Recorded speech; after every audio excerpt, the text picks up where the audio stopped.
Bonjour à tous et bienvenue sur ma chaîne.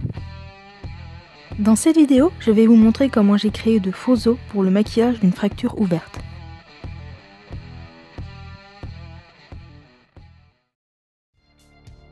Première étape, s'inspirer d'une illustration.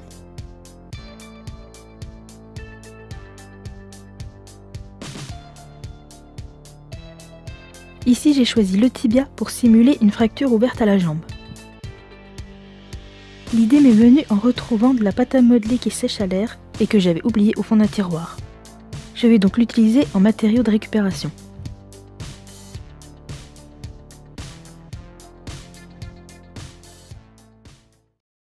Deuxième étape, préparer les outils et la matière. J'utilise une pâte à modeler légère et durcissante à l'air que j'avais achetée dans un magasin de loisirs créatifs. Une palette de fard à alcool, de l'alcool à 90, un couteau et des pinceaux. Pour la dernière étape, il faudra un vernis ou de la colle à prothèse.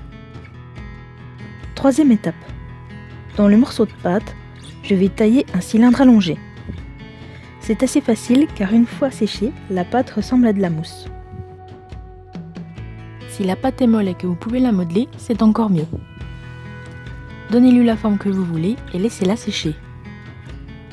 Si elle peut se cuire, faites-le en respectant bien les indications.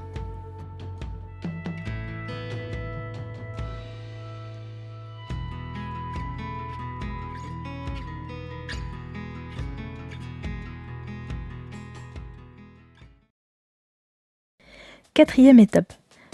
Préparer la base qui sera à coller sur la peau. Elle doit être coupée en diagonale pour simuler l'os qui ressort, et légèrement creusée pour accueillir la colle et être posée sur une surface incurvée comme un bras ou une jambe.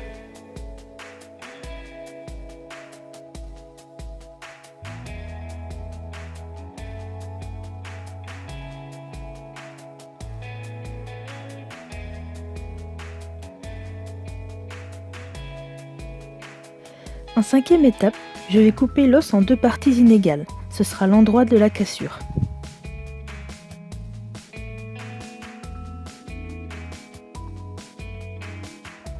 Sixième étape, je crée des irrégularités sur les bords représentant la fracture. Je fais ceci pour plus de réalisme, car les os ne cassent pas toujours de façon nette.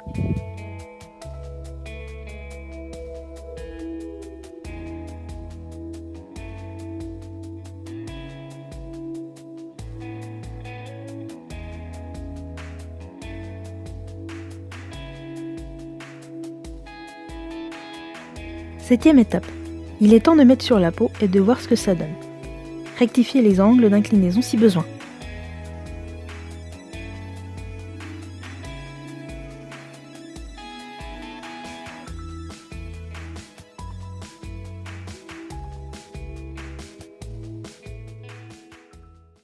Huitième étape. Je marque la partie intérieure de l'os que je vais travailler, la moelle. En 9. Grattez les zones marquées avec la pointe du couteau. Le but est de creuser une fine limite à environ 2 mm du bord et créer une surface granuleuse.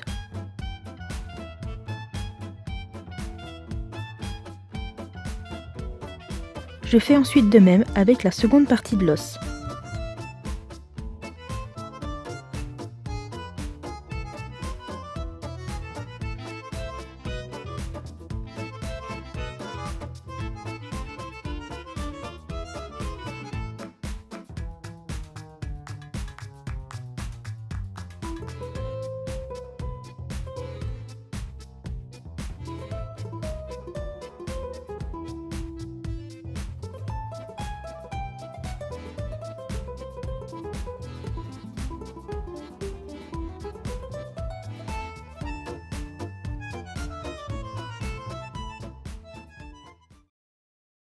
En 10e étape, je vais colorer la partie osseuse avec les couleurs fard à alcool.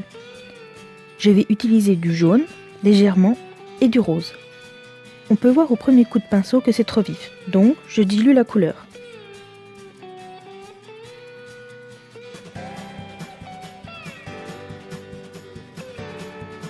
Au second plan, un vrai os que j'ai utilisé pour trouver les bonnes teintes.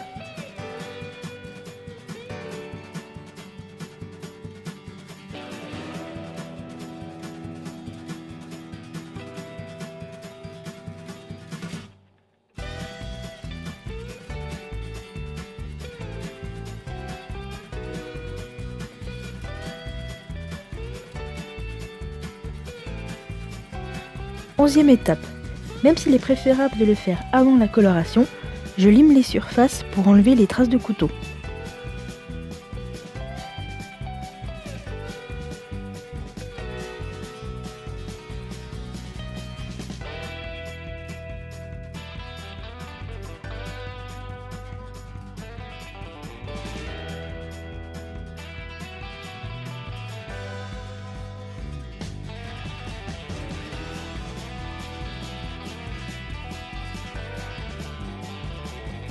Petite comparaison des teintes avec le nonos du chien.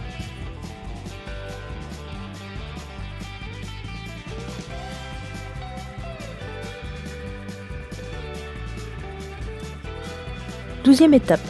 Je m'occupe de la partie intérieure avec du rouge et du violet. Dans un premier temps, je pose le violet par petites touches.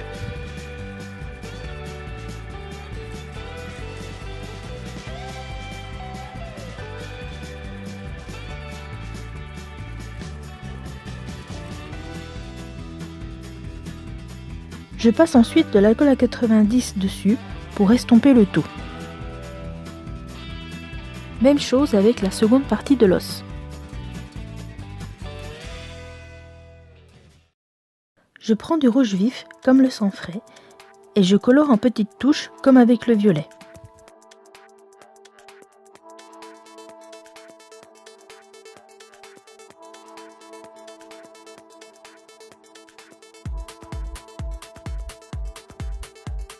Comme précédemment, j'estompe ensuite le tout avec du rouge très dilué.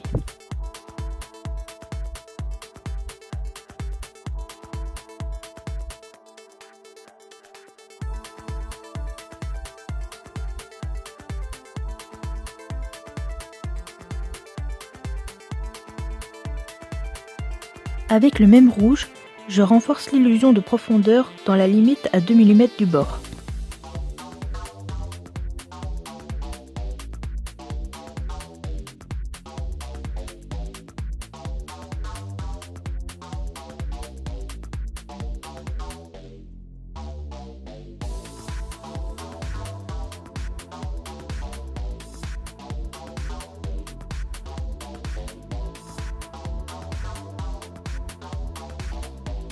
Je rajoute quelques touches de rouge pour plus de réalisme.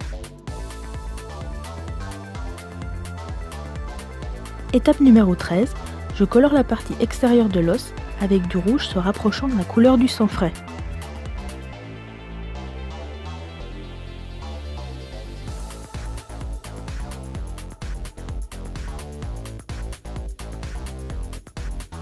Je le fais avec le doigt pour obtenir un rendu plus hétérogène.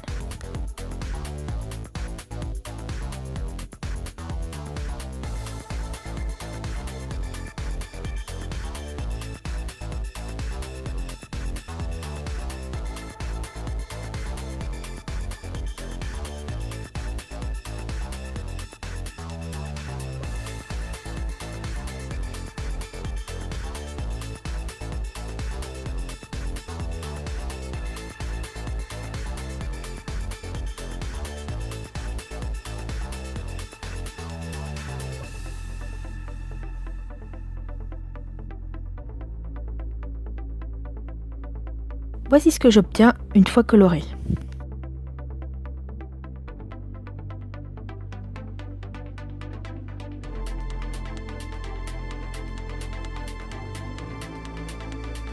Quatorzième et dernière étape, je protège les surfaces. Faute de vernis, j'ai pris de la colle utilisée pour coller les faux crânes et prothèses en tout genre.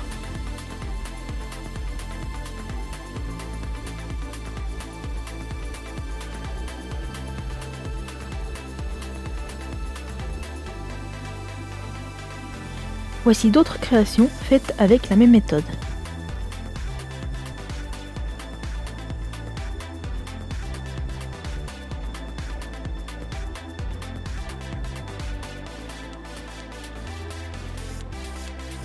Prochainement, je ferai des vidéos pour vous montrer comment j'intègre ces os dans le maquillage de fractures ouvertes.